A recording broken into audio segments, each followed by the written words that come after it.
So it was early one Saturday morning, very, very early. 6 a.m., I had a meeting with a group of people. That's the only time they could meet. So I found myself starting a meeting early in the morning. And just as this meeting began, I got a page from my wife. Yes, a page. Anybody remember things called pagers? And at the time, we had a code that would come through my pager that I knew exactly what it meant. It was 3 numbers, 911.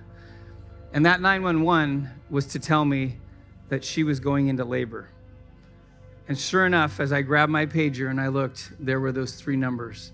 So I quickly excused myself from the meeting, ran into my office and gathered up all my belongings on my computer and headed to my car, and then proceeded in the next 15 minutes to break every traffic law known to man.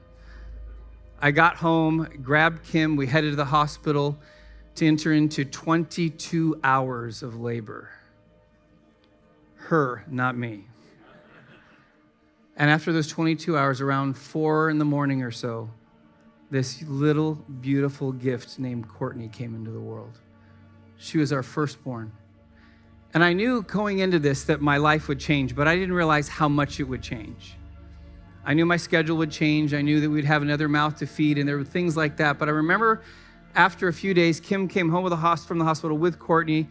She was sleeping in our room. We had a bassinet set up next to our bed, and I would lay up the entire night staring at her, looking at her tiny little chest just to see if she was breathing.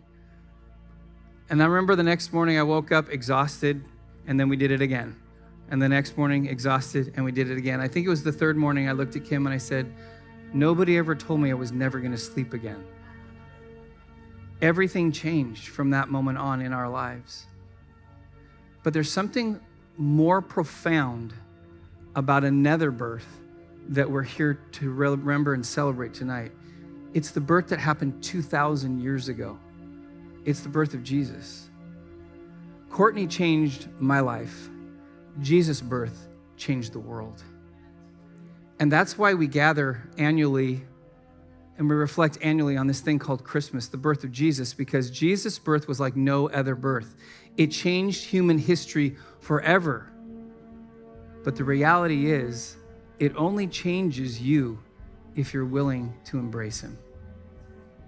As a church over this last month, we've been walking through a series entitled When God Comes to Town, and asking ourselves the question, when God shows up in my life, how do I respond to his presence? How do I respond more than just 2,000 years ago when Jesus entered the world, but God in human flesh is Jesus 2,000 years ago, but every single day of our life, God shows up in some reality, in some capacity in our lives, and you and I have a decision every day. How do I respond? That being the question that we're asking, there's different characters and different groups of people within the Christmas narrative that we can relate a lot to. Some probably we don't want to relate to, but in reality, it's more where we find ourselves today. One that we may be able to identify with is the people who were in this little village called Bethlehem. Bethlehem, we know, was probably at its height about 1,000 people. It was not really a city, it was more of a village.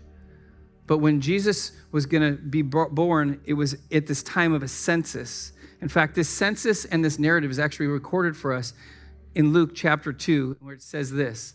So Joseph went from the Galilean town of Nazareth up to Bethlehem in Judah, David's town, for the census. And as a descendant of David, he had to go there. He went with Mary, his fiancée, who was pregnant. While they were there, the time came for her to give birth. She gave birth to a son, her firstborn. She wrapped him in a blanket and laid him in a manger because there was no room in the hostel or the inn.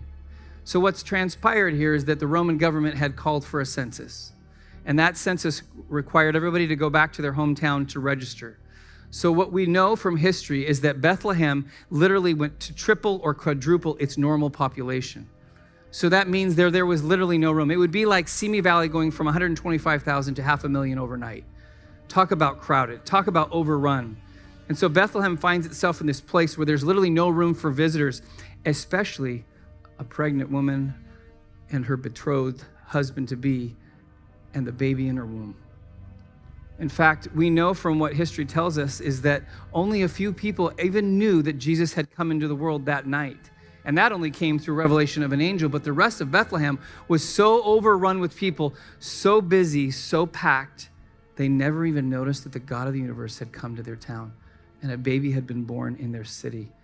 Because Jesus couldn't even get into a cover. He literally was probably born more like outside and where animals would normally be. Because Bethlehem was so busy, it never even realized who had come into their city. And man, are we just like that? I don't know if you're like me, but man, sometimes my life is completely overrun.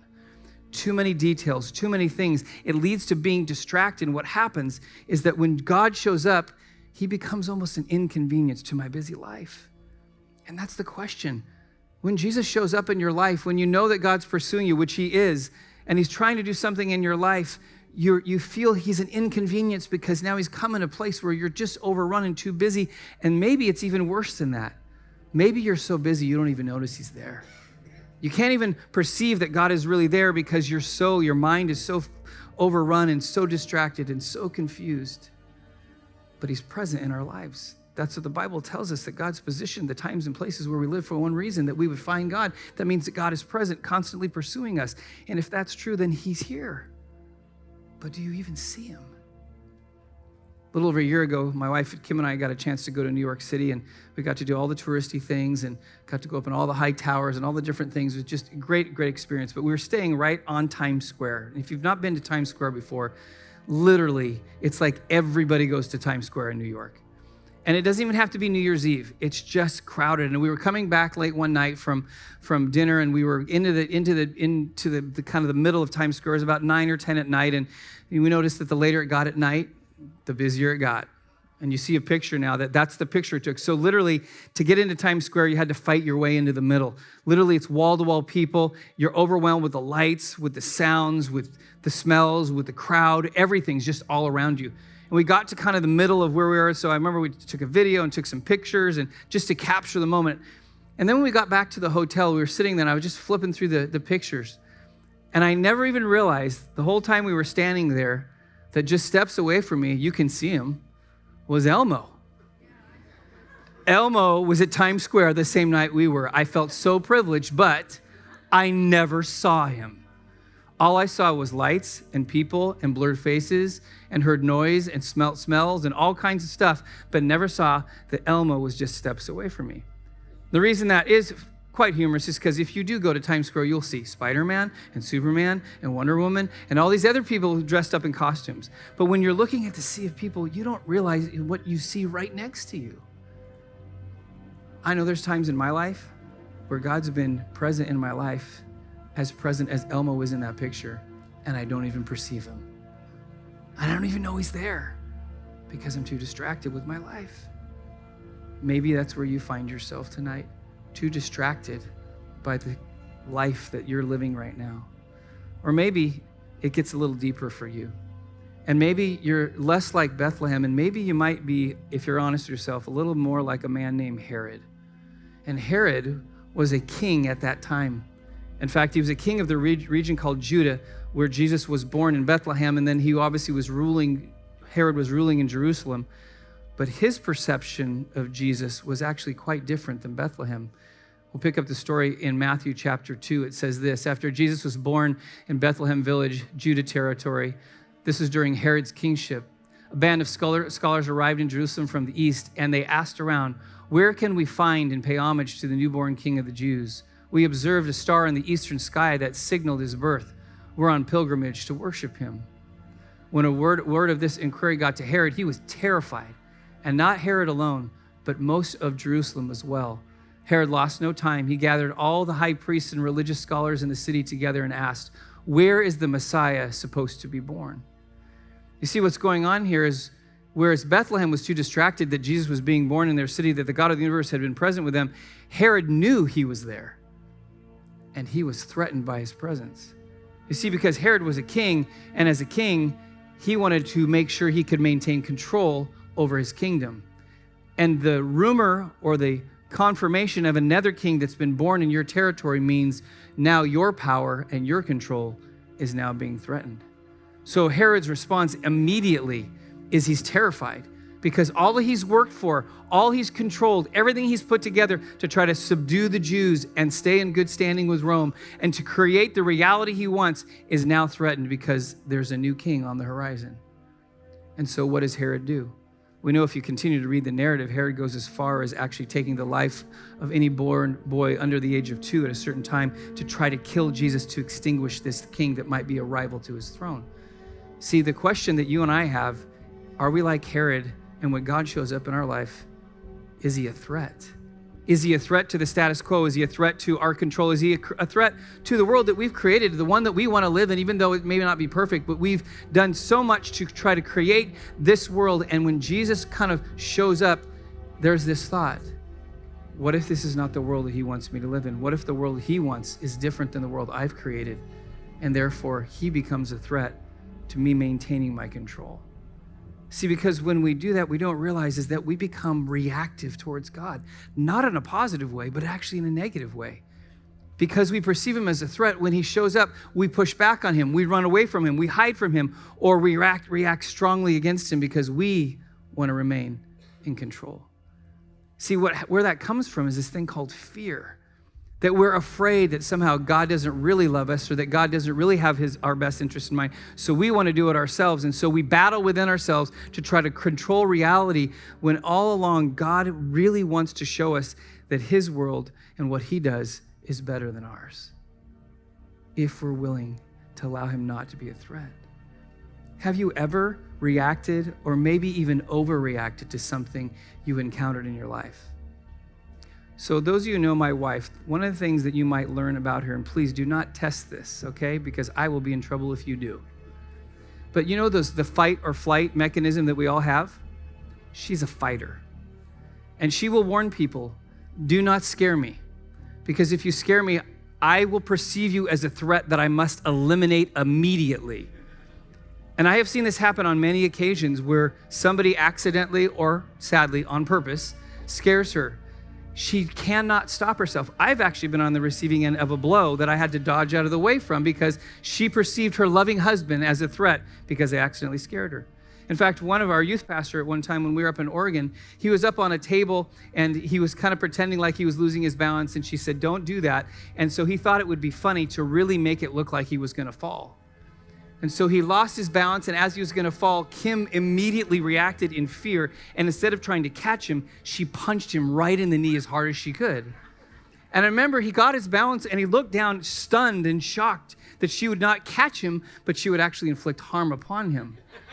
And I remember standing watching, and I looked at him and I said, she told you so. And I think sometimes it's not that you and I intentionally want to go after God. I think we're reactive. Herod was reactive. His fear rode over his brain and said, you must eliminate the threat to the world that you've created. And some are here tonight, and that's the way that you've lived, is that you stay at a distance from God, but when you get closer, he's somehow a threat, and so you have to keep your distance or you push back hard on him.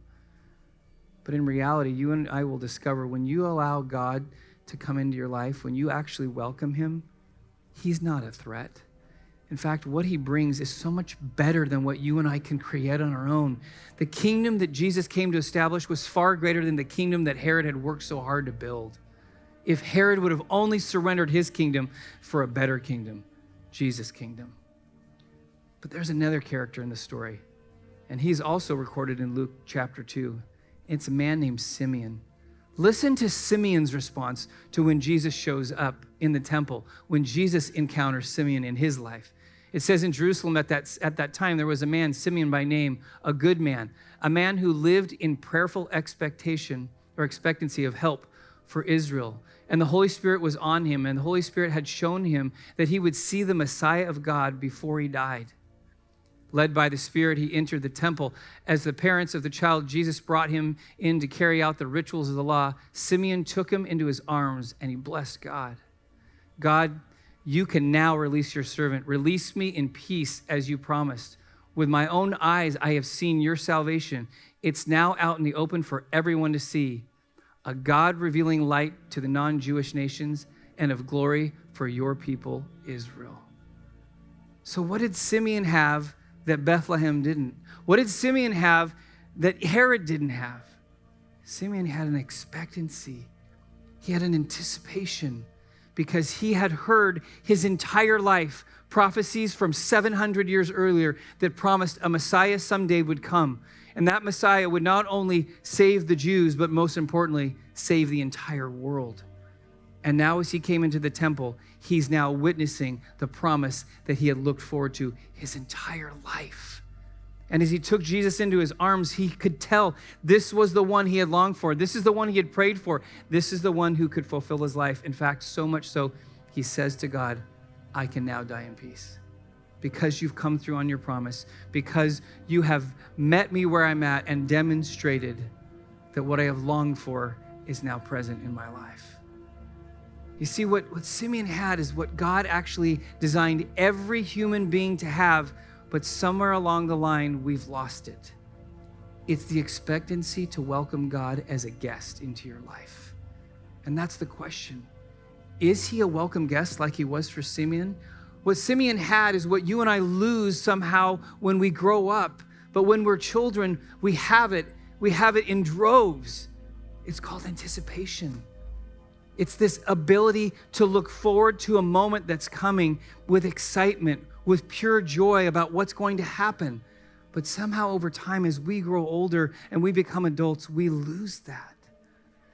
But God's designed you and I for this, that when he shows up in our life, what we're supposed to feel is excitement and joy and anticipation. Why? Because the God of the universe has decided to visit me and to do something in my life. What could be greater than that? Can you remember a moment, maybe as an adult, but mostly probably as a child, can you remember the last moment you felt a great sense of anticipation that just overwhelmed you? I can remember specific moments, and one in particular that happens a few times in my life growing up. Better than my birthday, better than Christmas, even better than Disneyland.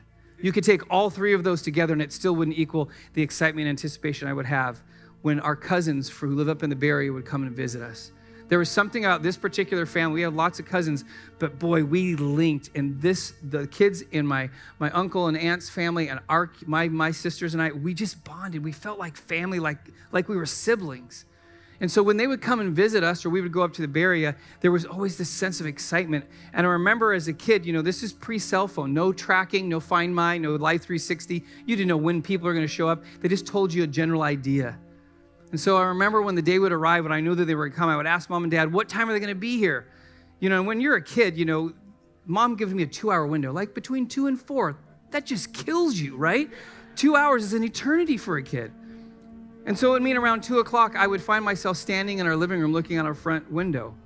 And then I look on either side of me and my 3 sisters were doing the same, just waiting for them to drive up into the driveway. But I know for me, I was not patient enough. And so that would last for 5 or 10 minutes. And then I would find myself in the front yard.